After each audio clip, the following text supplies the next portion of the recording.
बातमी आता आंतरराष्ट्रीय स्तरावरची अतिशय महत्त्वाची आहे। जगप्रसिद्ध आणि अत्यंत वादग्रस्त ठरलेल्या जेफ्री एपेस्टाईन सेक्स स्कॅन्डल प्रकरणातील सर्व गुप्त फाईल्स आज अमेरिकेतील ट्रम्प प्रशासनाकडून जाहीर केल्या जाणार आहेत। या फाईल्समध्ये हजारो पानांची कागदपत्र, 95,000 फोटो आणि शक्तिशाली व्यक्तींच्या बँक रेकॉर्डचा समावेश आहे। यामुळे जगभरातील अनेक बड्या नेत्यांचे आणि सेलिब्रिटींचे धाबे मात्र चांगलेच दणाणले आहेत। फाईलमध्ये नेमकं काय असणार आहे? अमेरिकन सरकारनं जाहीर केल्या जाणाऱ्या या फाईल्समध्ये एपेस्टाईननं अल्पवयीन मुलींच्या तस्करीसाठी कोणाची मदत घेतली आहे आणि हे जाळं इतकी वर्ष कसं चाललंय याचा पर्दाफाश आज होण्याची शक्यता वर्तवली जाते। खरं तर अमेरिकेच्या संसदेत जेफ्री एपिस्टीनची फाईल उघडल्यानंतर भारतीय राजकारणात मोठी उलथापालथ होईल असा दावा काँग्रेसचे वरिष्ठ नेते आणि माजी मुख्यमंत्री पृथ्वीराज चव्हाण यांनी देखील केलेला होता। मोदींच्या पंतप्रधान पदासंदर्भात हे वक्तव्य करण्यात आलेलं होतं। या वक्तव्याची राजकीय वर्तुळात चर्चा सुद्धा होतीये। पाहूया आपण। 19 डिसेंबरला अमेरिकेत संसदेने कायदा केलेला आहे। 19 नोव्हेंबरला कायद्यावर राष्ट्रपती ट्रम्प साहेबांनी सही केली आणि तो कायदा झाला। आणि कायद्यामध्ये असं म्हटलेलं आहे की अमेरिकेत एप्स्टीन नावाचा एक माणूस होता, इस्रायलचा गुप्तहेर होता। त्यानं जो धुमाकूळ घातलेला आहे अमेरिकेमध्ये त्याचा पर्दाफाश होणार आहे। 19 डिसेंबरला अमेरिकेच्या संसदेमध्ये किंवा बाहेर काही महत्त्वाचे गौप्यस्फोट होण्याची शक्यता, जे काही पेपर्स निघणार आहेत तिथून, एप्टिमिस्ट की असं काहीतरी तो उद्योगपती आहे, त्याच्यामार्फत काही भारतासंदर्भातली महत्त्वाची माहिती समोर येणार आहे आणि खास करून पंतप्रधान मोदी आणि भाजप संदर्भात असं अमेरिकेच्या किंवा आंतरराष्ट्रीय स्तरावरती चर्चा सुरू आहे। आणि ही माहिती अत्यंत स्फोटक, धक्कादायक आणि अंधभक्तांना कायमची कोमात पाठवणारी माहिती आहे अशी माझी माहिती आहे। त्यानंतर जी फजिती होणार आहे भाजपची आणि त्यांच्या नेत्यांची, त्याच्यामुळे किती प्रयत्न केला तरी त्यांना सत्तेत राहता येणार नाही अशा प्रकारचं एक विश्लेषण समोर आलं। आता या गोष्टी आपण जाहीररित्या बोलणं योग्य नाही आहे, परंतु आहेत काय चाललेल्या प्रक्रिया सुरू आहेत। आज मलाही कॉल आलाय मगाशी। आपण पाहिलं नेमका या सगळ्याविषयी मात्र राज्यातूनही आता प्रतिक्रिया उमटण्यास सुरुवात झालेली आहे। केवळ विरोधी बाकावर असलेले पृथ्वीराज चव्हाणच नाही, संजय राऊतच नाही, तर भाजपच्या पक्षातले महाडिक सुद्धा म्हणतायत की हो काहीतरी घडतंय। मला देखील या सगळ्याविषयी फोन आलाय, पण या सगळ्याविषयी जाहीर वाच्यता करणं अवघड आहे। या सगळ्याविषयी बोलूया आपण। आपल्यासोबत स्टुडिओत आहेत अर्थातच executive editor Narendra Kothekar sir. Narendra sir, आपण जेव्हा सगळे गाढ झोपेत असू आज भारतात, त्यावेळी मात्र तिथं अमेरिकेत संसदेत एक मोठा बॉम्ब टाकला जाणार आहे, ज्याची चर्चा सर्वत्र होताना दिसतीये। जगभरात याची चर्चा आहे। जेफ्री एपस्टीनला जो मुद्दा आहे तो 2005 साली प्रकरण हे उघडकीस आलं, त्याला 2019 मध्ये अटक झाली। आता जेफ्री एपस्टाईन म्हणजे जिवंतही नाहीये, कारण अटक झाल्यानंतर त्याचा तुरुंगातच मृत्यू झाला। ते परत एक वेगळं प्रकरण आहे, ती आत्महत्या होती की काय ते संशयास्पद मृत्यू आहे। पण त्याच्याकडे तो ज्या पद्धतीने काम करत होता, मुळात जेफ्री एपस्टाईन हा आपण म्हणतो ना राजकीय फिक्सर ज्याला म्हणता येईल अशा पद्धतीची व्यक्ती होती। आणि ती हे सगळं जगभरातल्या नेत्यांबरोबर काम करून अनेक नेत्यांशी त्याचा संबंध आला। मानवी तस्करी, विशेषतः लहान मुलींचा गैरवापर आणि ह्या सगळ्या प्रकरणामध्ये त्याची नावं गेली होती, म्हणजे तसे आरोप त्याच्यावरती आहेत। त्याच्याकडे असलेली सगळी जी माहिती आहे, ही माहिती कुठे ना कुठे अमेरिकेच्या सिनेटमध्ये आज टेबल केली जाईल आणि ते आपल्याकडे उघडकीस येईल। आता ही उघडकीस आल्यानंतर पृथ्वीराज चव्हाण यांनी केलेला एक दावा आहे की त्याच्यामध्ये अनेक भारतीयांची नावं आहेत आणि त्यांचा कुठे ना कुठे हा ओघ जो होता ते भारताचे पंतप्रधान नरेंद्र मोदी यांचंही नाव असू शकेल किंवा भारतातल्या अनेक राजकारण्यांची नावं त्याच्यात असू शकतील। आतुरतास हे प्रकरण जर आहे, पण जर त्याच्यामध्ये खरंच कोणाचं जर नाव आलं तर भारतीय राजकारणामध्ये उलथापालथ होणं हे नक्कीच म्हणजे ते होईलच।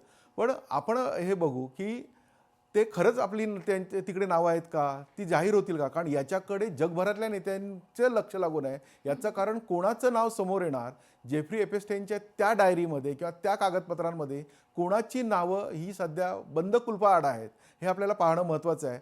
पण ती जर नावं भारतीयांची आली तर नक्कीच भारतामध्ये राजकीय उलथापालथ होण्याची शक्यता आहे. पण मी पुन्हा एकदा सांगतो, हे आज मिती आत्ता तरी जर तर आहे, जेव्हा तिकडे हे टेबल केलं जाईल, जेव्हा तो अहवाल तिकडे उघडकीस येईल, तेव्हा मात्र आपण थोडे झोपेत असू.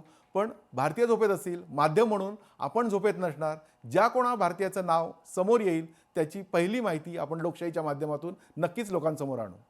अगदी या सगळ्या मुद्द्यावर आता राजकीय वर्तुळातून प्रतिक्रिया सुद्धा उमटण्यास सुरुवात झालेली आहे. राज्यात जर आपण पाहिलं तर राज्यात मात्र सध्या निवडणुकांचं वारं वाहताना दिसतंय.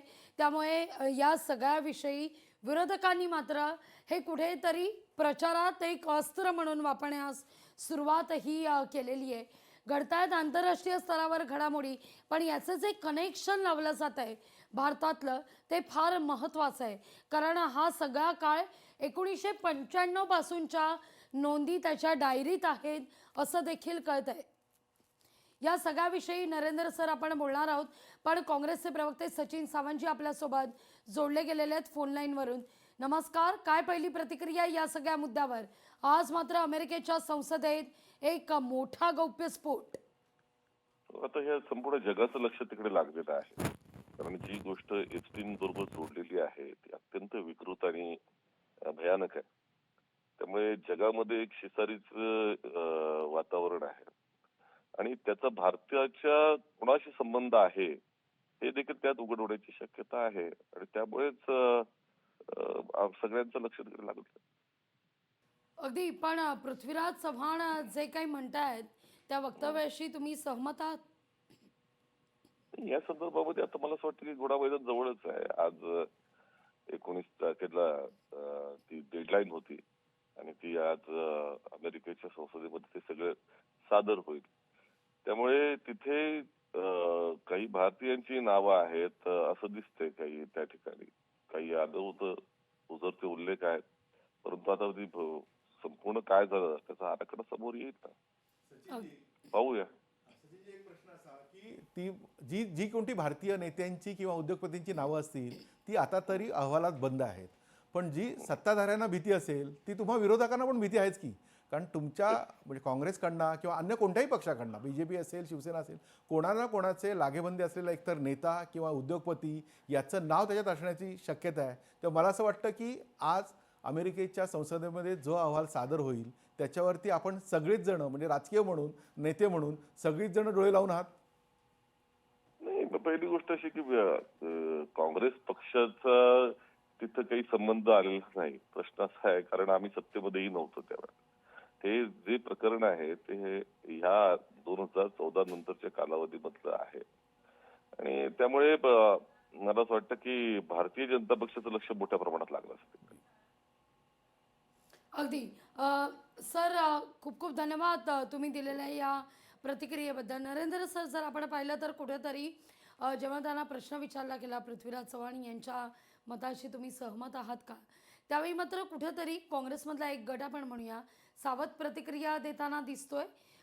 नेहमीच बाबांबद्दल मात्र एक बाबांचं मत वेगळं आणि इतर काँग्रेस पक्षाचं मत वेगळं असं नेहमीच राज्यात बऱ्याचदा आपण अनुभवलंय.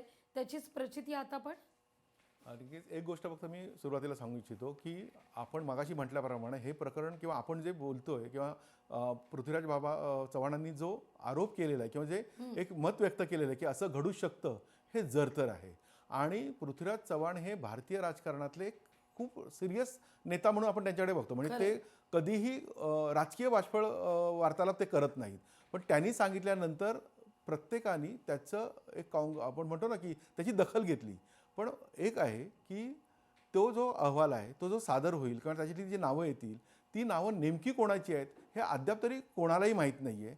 त्यामुळे सगळीच लोक देव पाण्यात ठेवून, आपण म्हणतो ना देव पाण्यात ठेवून बसलेले आहेत, तसं त्या सगळ्याच राजकीय पक्षांना किंवा नेत्यांना बसावं लागेल. पृथ्वीराज चव्हाणांनी केलेला दावा, आपण तुम्ही जसं म्हणालात की कुठेतरी गट किंवा हा दावा हा जरतर आहे. आज सगळेच नेते म्हणजे कदाचित आता जी सावंतांनी प्रतिक्रिया दिली, कधी एक भीती असते ना मनामध्ये की आपल्याही पक्षातलं कोणतरी एक त्याच्याशी निगडीत असेल का, त्यामुळे ह्या सावध प्रतिक्रिया येणं क्रमप्राप्त अपेक्षित आहेत. सावध प्रतिक्रियाच राजकीय नेत्यांकडनं येतील की जोपर्यंत तो अहवाल उघड होत नाही तोपर्यंत. अगदी जोवर अहवाल उघड होत नाही तोवर मात्र सगळ्यांचंच लक्ष अमेरिकेत लागलेलं आहे. या सगळ्याविषयी बोलण्याकरता खरं तर भाजपचे राम कदम आपल्यासोबत जोडले जात आहेत. त्यांच्याकडून देखील आपण एक प्रतिक्रिया घेणार आहोत. त्यांचं नेमकं काय म्हणणं आहे या सगळ्या मुद्द्यावर हे आपण जाणून घेणार आहोत.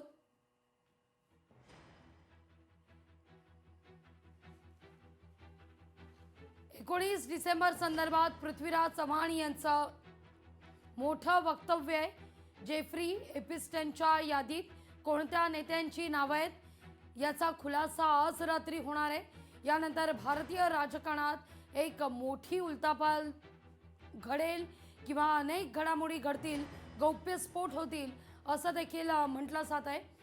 या सगळ्याविषयी खरं तर राजकीय वर्तुळातून आता प्रतिक्रिया उमटण्यासही सुरुवात झालेली आहे.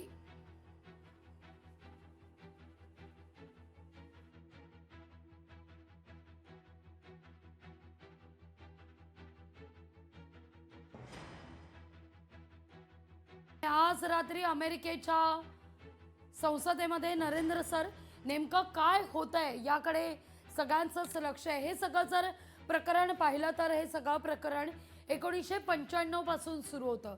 ज्या नोंदी सापडलेल्या आहेत नरेंद्र सर, त्या 95 पासूनच्या नोंदी या सापडलेल्या आहेत.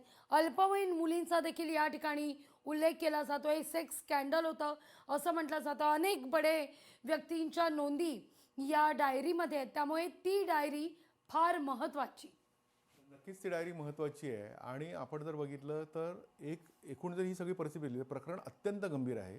संपूर्ण म्हणजे जगातल्या कुठल्याही देशातल्या कुठल्याही नेत्याचं नाव अल्पवयीन मुलींच्या या प्रकरणाशी जर जोडलं गेलं तर ती नक्कीच लाजिरवाणी बाब आहे. त्यामुळे सगळ्या देशाचं किंवा जगाचं लक्ष या प्रकरणाकडे लागलेलं आहे. आपण जर हे प्रकरण जर बघितलं म्हणजे एपस्टेनकडे ज्या काही नोंदी असतील किंवा त्याची जर कारकीर्द बघितली, मगाशी म्हटल्याप्रमाणे तो राजकीय फिक्सर होता. त्यामुळे राजकारणामध्ये अनेक गोष्टी करण्यासाठी अनेक गोष्टी कराव्या लागतात. म्हणजे करण्यासाठी काही कराव्या लागतात, त्या सगळ्याच गोष्टी बाय हुक बाय क्रुक त्यांनी केल्या असतील आणि ते जर त्याच्या नोंदी सापडल्या, त्याचे जे एव्हिडन्स सापडले. कसं आहे की आज जरी नावं कुठल्याही नेत्याचं जगभरातल्या कुठल्याही देशातल्या कोणत्याही नेत्याचं नाव समोर आलं तरी त्याचे पुरावे असावे लागतील, त्याचे दाखले द्यावे लागतील, त्याच्यानंतर तो आरोप सिद्ध होईल. पण आपलं कोणाही व्यक्तीचं नाव त्या यादीत होणं ही कोणत्याही देशासाठी आणि कुठल्याही राजकीय पक्षासाठी नक्कीच लाजिरवाणी बाब आहे. त्यामुळे या प्रकरणावरती अत्यंत गांभीर्याने सगळ्यांचं लक्ष आहे की जेव्हा पण जेफ्री एपिस्टाईनचा तो अहवाल सादर होईल, जगासमोर उघड होईल, तेव्हा नेमकी त्या यादीमध्ये कोणाची नावं आहेत. आपण मगाशी उल्लेख केल्याप्रमाणे त्या अहवालामध्ये 95,000 फोटो आहेत. या फोटोमध्ये कोणाचे कनेक्शन काय आहेत हेही उघड होणार आहे. त्यामुळे हे प्रकरण अत्यंत गंभीर आहे. गांभीर्याने आपण याच्याकडे बघतोय. जरतरचं जरी प्रकरण असलं तरी त्यातलं गांभीर्य संपत नाहीये. लागली निश्चित. नरेंद्र सर, खूप खूप धन्यवाद या सगळ्याविषयी तुम्ही विश्लेषण केलं त्याबद्दल. इतरही अनेक महत्त्वाच्या घडामोडी पाहणार आहोत. लोकशाही मराठी ऐका, पहा, जागरूक रहा.